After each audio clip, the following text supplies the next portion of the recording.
Ethyl ঘোড়াদা পাঁচশোর এবং তুলসীশ্বর union বিএনপির সম্মানিত সভাপতি সাধারণ সম্পাদক সহ বিএনপির নেতৃবৃন্দ, নরুন্দি ইউনিয়ন বিএনপির সংগ্রামী সাধারণ সম্পাদক, আজকের এই স্মরণ সভার সঞ্চালক জনাব সুফিয়ান কবির শিপন সহ নরুন্দি ইউনিয়ন বিএনপির সকল পর্যায়ের নেতৃবৃন্দ, বাংলাদেশ জাতীয়তাবাদী যুব দল, ছাত্র দল, শ্রমিক দল, কৃষক দল, স্বেচ্ছাসেবক দল, নরুন্দি ইউনিয়ন শাখার সকল পর্যায়ের নেতৃবৃন্দ, সামনে উপবিষ্ট নরুন্দি বাজারের বিশিষ্ট ব্যবসায়ীবৃন্দ, সকলকে আজকের এই স্মরণ সভায় উপস্থিত হওয়ার জন্য আন্তরিক ধন্যবাদ জানাই, সালাম জানাই। আসসালামু আলাইকুম।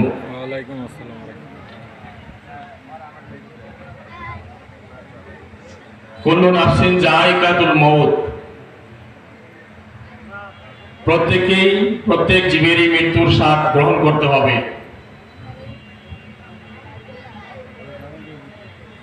কোরআন শরীফে আরেকটি আয়াত আছে, আইনামা তাকুনু ইদরিকুমুল মাউতু ওয়ালাউ কুনতুম ফি বুরুজিম মুশাইয়্যিদা। মৃত্যু সবাইকে ধরবে, যদিও আমরা লোহার সিন্ধুকের ভিতরে লুকিয়ে থাকি, সেখানেও মৃত্যু গিয়ে ধরবে। আজকে শাহিদুল ইসলাম রুকনের স্মরণ সভায় দাঁড়িয়ে আসলে কি বলবো, ভাষা হারিয়ে ফেলেছি। আজকে এই স্মরণ সভার ব্যানারে তার ছবিটা দেখতে পাচ্ছি না, ছবির দিকে তাকালেই হৃদয় ভেঙে যায়, চোখে অশ্রু চলে আসে। প্রিয় ভাইরা, আজকে স্মরণ সভায় আমাদের সকলেই কায়মনো বাকি মহান আল্লাহ রাব্বুল আলামিনের দরবারে আমরা দোয়া করব। আমাদের মাঝখান থেকে চিরতরে বিদায় নিয়েছে আমাদের শহীদুল ইসলাম রুকন ভাই, আমরা সকলে মিলে মহান রাব্বুল আলামিনের দরবারে দোয়া করব, আল্লাহ পাক যেন তাকে জান্নাতুল ফেরদাউস নসিব করেন। মৃত্যু হবেই, তারপরেও অনেকেই বলে, কবিরা বলেছেন যে মরিতে চাহি না আমি সুন্দর ভুবনে, মানবের মাঝে আমি বাঁচিবারে চাই। এই বাঁচিবার আকুতি এই রুকনের মৃত্যুর সময় আমি স্বচক্ষে দেখেছি। আমি 14 তারিখ সকালবেলায় তাকে যখন হাসপাতালে নিয়ে যাই, ময়মনসিংহ হাসপাতালে গিয়ে তিনি কতবার যে আকুতি জানিয়েছেন, শফিক তুমি আমাকে এটা এনে দাও, এটা এনে দাও, তাড়াতাড়ি ডাক্তার ডাকো, তখন কথা বলতে পারতো। বাঁচিবার জন্য অনেক আকুতি ও মিনতি, এবং আমাদের যারা সেখানে উপস্থিত ছিলাম সকলকেই বলেছে, যখন যে সময় যার মৃত্যু, সেই সময়ই তার মৃত্যু হবে, সেটা আল্লাহ পাকের নির্দেশ, কাজেই এটা খণ্ডন করার ক্ষমতা কারো নাই। তারপরেও এই রুকনের জন্য আমাদের দুঃখ হয়। একদম তরতাজা যুবক, আগের দিন 13 তারিখেও আমাদের অফিসে বসে তিনি বক্তব্য দিয়ে গেলেন, সকলের কাছে বিদায় নিয়ে গেলেন। পরের দিন রুকন ভাই সেই 1:30 পৌনে 2টার সময় মারা গেলেন। এটা কোনোভাবেই মেনে নেওয়া যায় না। এমন জীবন তুমি করিও গঠন, মরিলে হাসিবে তুমি কাঁদিবে ভুবন। প্রিয় ভাইরা, শাহিদুল ইসলাম রুকনের লাশ নিয়ে আমি যখন অ্যাম্বুলেন্স যুগে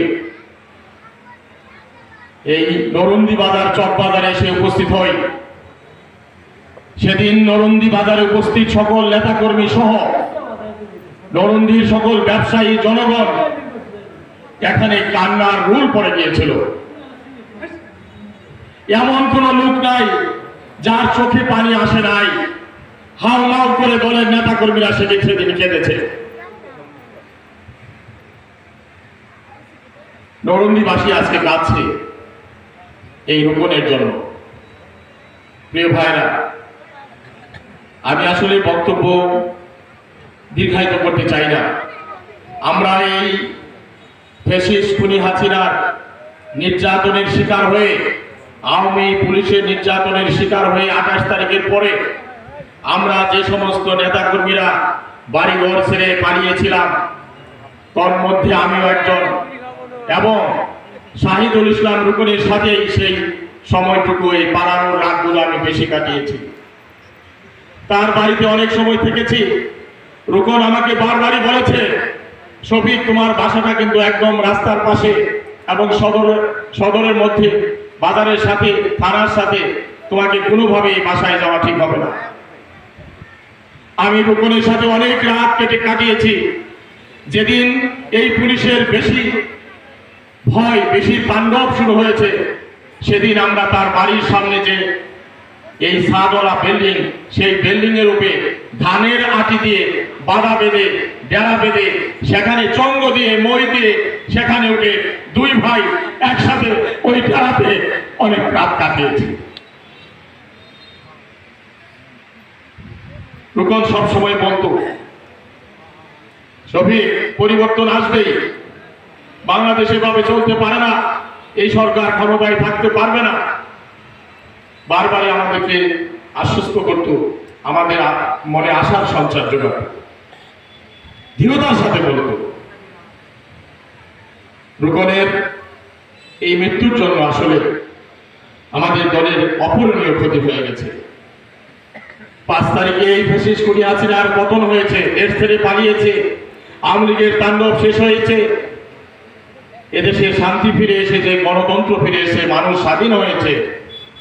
কিন্তু রুকন ভাইকে আমরা হারিয়েছি 14 তারিখে। বেশি দিন দেখে যেতে পারেন নাই, কিছু করার নাই, বিধাতার অমোঘ নিয়মে এটা হতেই হবে, মৃত্যু হবেই। প্রিয় ভাইরা, আজকের এই স্মরণ সভায় দাঁড়িয়ে শাহিদুল ইসলাম রুকনের রুহের মাগফিরাত কামনা করছি। সেই সাথে আপনারা যারা উপস্থিত হয়েছেন সকলে আজকে দোয়া হবে, বিশেষভাবে দোয়া করা হবে, এবং আমরা নরন্দী ইউনিয়ন বিএনপি অঙ্গ সহযোগী সংগঠনের পক্ষ থেকে আমরা সামান্য তবারকের ব্যবস্থা করেছি। আপনারা সকলেই বাজারে যারা আছেন দয়া করে আপনারা ভিতরে আসে বসুন। আমাদের প্রধান অতিথি মহোদয় আপনাদের সামনে এখন বক্তব্য রাখবেন। বক্তব্যের পরেই রুকনের জন্য আমরা বিশেষভাবে দোয়া করব। সেই দোয়ায় সকলে অংশগ্রহণ করবেন এবং তবারক নিয়ে যাবেন। আমি আর বক্তব্য দীর্ঘায়িত করতে চাই না। রুকনের স্ত্রী আমার কাছে একটি লেখা পাঠিয়েছেন। আমাদের সম্মানিত প্রধান অতিথি মহোদয়ের সামনে, আপনাদের সামনে এই চিঠিটা, এই লেখাটা পাঠ করে শোনানোর জন্য বলেছে। রুকনের স্ত্রী সেই লেখাটি এখন আপনাদের সামনে পড়িয়ে শোনাব।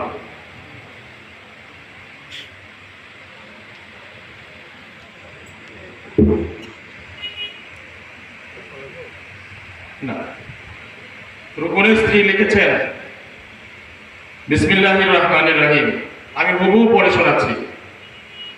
শহীদজি অমর হোক, খালেদা জিয়া জিন্দাবাদ। শ্রদ্ধেয় মামুন ভাই, আসসালামু আলাইকুম।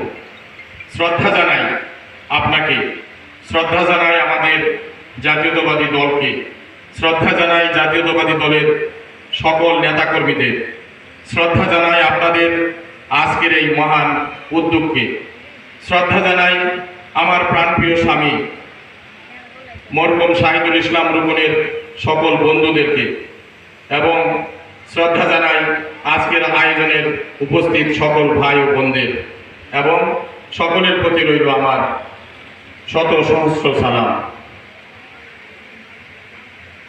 আজকের এই আয়োজনের জন্য আমি গর্বিত। আপনাদের সকলের প্রতি রইল আমার দোয়া। তার সাথে আমি আরো অনুরোধ করব, মামুন ভাই ও তার দলের সকল নেতাকর্মীদের প্রতি বছর ঠিক এমনিভাবে মরহুম শাহিদুল ইসলাম রুকনের উদ্দেশ্যে স্মরণ সভা এমনিভাবে দোয়ার আয়োজন রাখার জন্য, এবং দলের সকল ত্যাগী, নিঃস্বার্থ, আদর্শবান প্রয়াত নেতাকর্মীদের জন্য এরকম আয়োজন করার জন্য অনুরোধ জানাই। তার সাথে আমি আপনাদের কাছে আরো আশাবাদী, আশাবাদী যে মরহুম শাহিদুল ইসলাম রুকনের রেখে যাওয়া 2 ছেলে ও তার পরিবারের প্রতি আপনাদের সকলের সুদৃষ্টি সবসময় আশা করি। মরহুম শাহিদুল ইসলাম রুকনের আত্মার শান্তির জন্য সকলের কাছে সবসময় দোয়া চাই। আমি আরেকটি কথা বলতে চাই মামুন ভাই, মামুন ভাই এবং তার দলের সকলের প্রতি দৃষ্টি আকর্ষণ করে। কথাটি হলো, রাজনীতি যেন হয় একটি আদর্শ নীতি।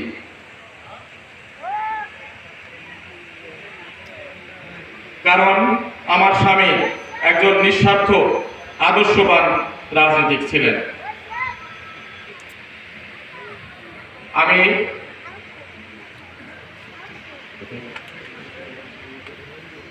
আমার স্বামী একজন নিঃস্বার্থ আদর্শবান রাজনীতিক ছিলেন এবং শ্রদ্ধা করে রাজনীতির চর্চা করতেন। আমি আপনাদের সকলের সুস্বাস্থ্য এবং সকলের নেক আমল ও নেক হায়াত কামনা করে আমার কথা শেষ করছি। আমিন। বিএনপির আদর্শ ও রাজনীতি দীর্ঘজীবী হোক, শহীদ জিয়া অমর হোক, খালেদা জিয়া জিন্দাবাদ, তারেক রহমান জিন্দাবাদ, মামুন ভাই জিন্দাবাদ। পরিশেষে আমি অতিপ্ত ও ভারাক্রান্ত হৃদয় থেকে আবারও সবাইকে ধন্যবাদ জানিয়ে এখানেই শেষ করছি। ইতি মরহুম শাহিদুল ইসলাম রুকনের স্ত্রী রৌশন আরা ফেরদৌস।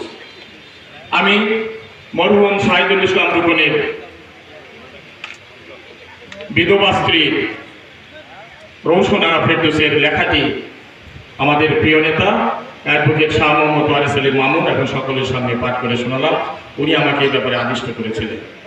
পরিশেষে আমিও আমার বক্তব্য শেষ করছি এবং এখন আমাদের প্রধান অতিথি মহোদয় যতক্ষণ বক্তব্য রাখবেন দয়া করে সবাই বসে পড়ুন, বসে যান।